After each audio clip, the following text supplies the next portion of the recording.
Hi guys, Greg here from the High Altitude Training Institute, and today I want to give you my top tips for becoming a better runner. Tip number one is consistency, and you'll hear me say this a lot. You have to be consistent with your running. What does that mean? It means that you don't want to really take a very long break between your training plans, because eventually you're just going to suffer and you're not going to be making any progress. So tip number one, make sure that you're consistent. Make sure that you run a little bit every day or a little bit every week, but make sure you don't take very long breaks, because that's going to hurt you.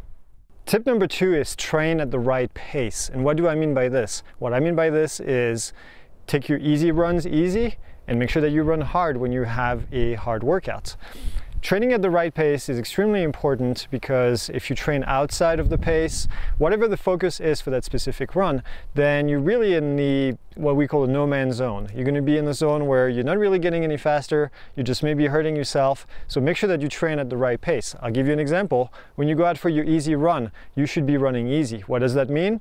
What pace you're going to say? Well, pace is kind of irrelevant at this stage. Running easy means that you're going to be running so you can have a conversation with somebody else. Let's assume that you're running by yourself, or maybe you're running with somebody else. You should be able to maintain this conversation where you don't have to stop between your breathing to take a breath and take some air. If you're not doing this, if you're going a little faster than that, it's too fast, okay?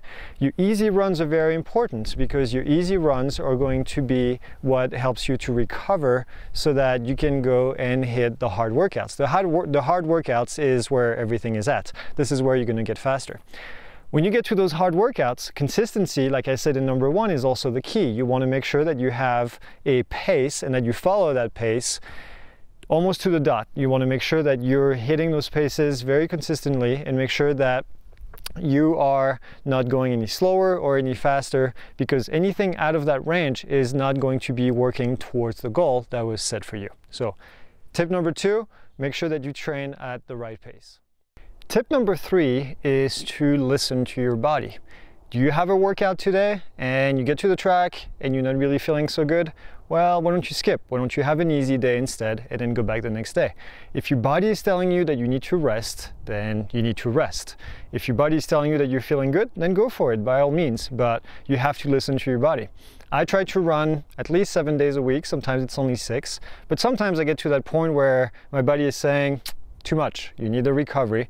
So I go out for a mile and I'm like, you know what, I'm not feeling it today. So I'm going to take a day off, or I'm just going to go home and do something different that is not running. So just remember that. Tip number three, listen to your body, listen to the pain, and make sure that you deal with them before moving on to the next level if you have a workout, or even before an easy run. Tip number four, train on the surface or the course, if you can, that you will be racing on. If you have a race coming up and it's a trail race, then you should be training on the trails. If it's a trail race and it's close enough where you have terrain that looks like the terrain that you will be racing in, then you need to be training on that surface. If you're running on the road, if you're running a road race, then you need to be training on the road as well. I do a mix of trail and road races, but when I train for a road race, then I'm going to be hitting a lot more mileage on the road, so my knees can get used to the impact. And if I do a lot of trail running, if I have a trail race coming up, I'm going to do a lot more trail running, and to get my body used to the altitude, my ankles ready for the terrain. Another thing is, for example, if you have a very sandy race coming up. I had a race last year, Canyon de Chelly, and the first few miles were in deep sand. And I wish that I had trained more. Now, I don't have access to a whole lot of sandy areas, but if you have a race like that where you have sand, try to find a spot where you can do a couple miles. And also try to mimic what the terrain is going to look like at that point of the race. So let's say that you have a lot of sand at the end of the race, then you're going to want to practice running in the sand at the end of the race and at the end of your training. So you go out for a long run, and maybe the last 3 or 4 miles you're going to do in the sand, because that's what it's going to feel like on race day. So tip number four, train on the type of terrain and the type of elevation, if you can, that you will be racing on. Tip number five is to take your time. And what do I mean by that? I mean, take your time to build the mileage necessary for the distance that you're going to accomplish. Let's say that you're a brand new runner and your goal is to complete an ultra.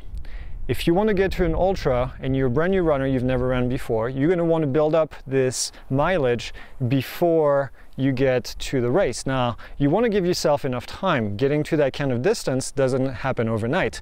And building up your mileage so you can get used to those long runs is something that you want to build into. You want to take your time building into it. And you know, people ask me, how long does it take to get a good training plan? Well, a good training plan is about 18 to 24 weeks. Now, that's assuming that you have already some kind of background, that you have some kind of fitness level before you get into it.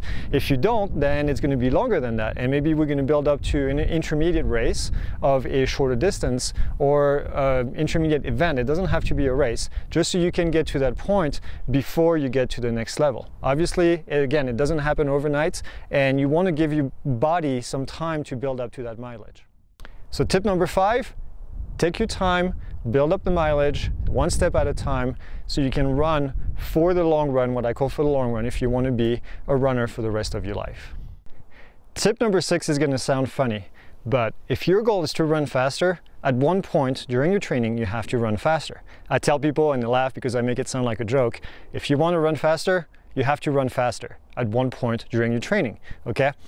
Start adding some track workouts to your training plan. And what this is going to do is going to tell your body, hey, let's push it a little bit. Let's see how this pain feels at that level. It doesn't have to be very long. The repeats don't have to be very numerous, and then the whole workout doesn't have to be very long. But pushing your body a little bit is going to get you to that next level. You cannot expect to run faster if you don't run faster at one point during your race. Again, this is if your goal is to run faster, then at one point in your training, you're going to have to run faster.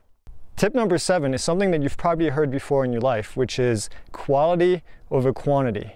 Okay, I'm a firm believer that more miles is not always a good idea, especially if those miles are going to be junk.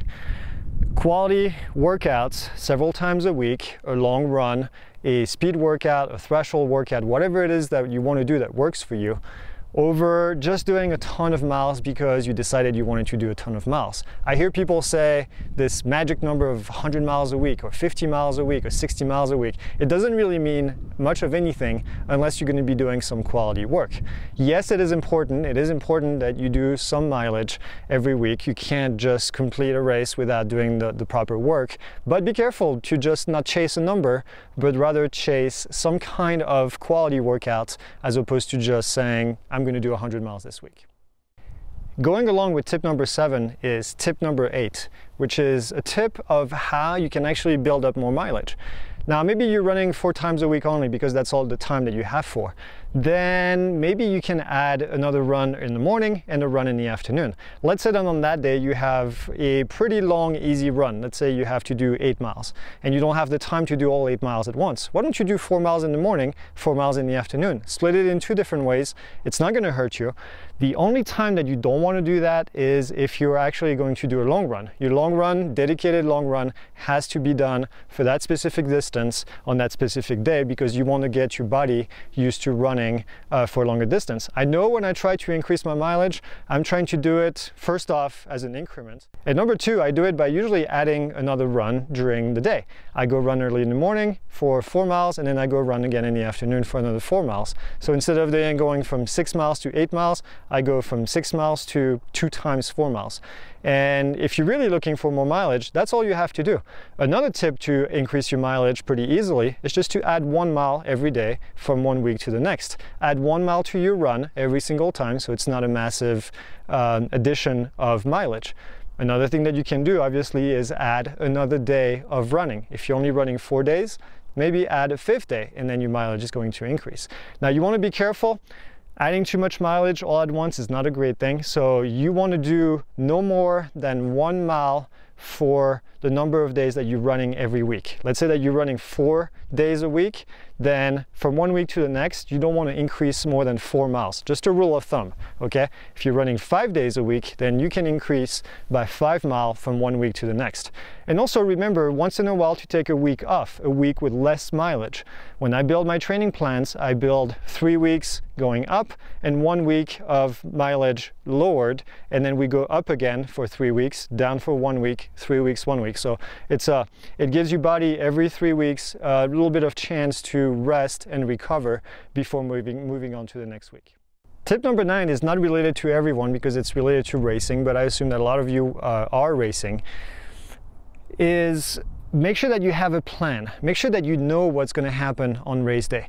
Especially if you're doing a very long race, make sure you know when you're going to be doing your nutrition. Make sure that you know what the course looks like. I'm thinking of trail runners that are going to be doing an ultra. Make sure that you know where the steep climbs are. Make sure you know where the aid stations are. Make sure you know where your drop bag is going to be. If you're running on the road, it's kind of the same thing. Make sure you know the course. Which way are you going to go? Is there going to be a lot of turns? Is there going to be climbs? Is there going to be a downhill? What is it going to look like? What is the weather going to look like? What are you going to wear? Don't wear anything new on race day. This is kind of the bonus tip. This is tip number 11 right there. Don't try anything new on race day, but make sure that you have a plan either written down or written in your head, and kind of visualize what's going to happen on race day, and it's going to really help you race better and have a much better experience. And the final tip that I want to give you is don't forget to have fun. Okay, don't forget to have fun. Training is a lot of work. Training for a race is a big commitment, but if you forget to have fun, then there's no real point to it. You're not going to enjoy the process, obviously, and you're not going to do this for what I call the long run, just kind of a play on word, but for a long amount of time. You want to be a runner for the rest of your life, I hope, so don't forget to have fun. I hear people say, oh, I have to do a 10-miler today. And I say it myself once in a while. I have to do 10 miles today. I have to do 4 miles. You don't have to. You want to. You're going to go run for 4 miles. Just remember that there are some people out there that can't run because they're injured or because they just have something that they're just not able to run anymore. So just keep that in mind. You don't have to go run. You want to go for that run. You are going to go run. I'm going to go for a 5-mile run as opposed to, oh, I have to go a 10-mile run. That's it. I hope you enjoy these tips, and if you have some of your own that I did not mention, please go ahead and leave them in the comments, and I'll be happy to share them with them during my next video. All right, thanks guys.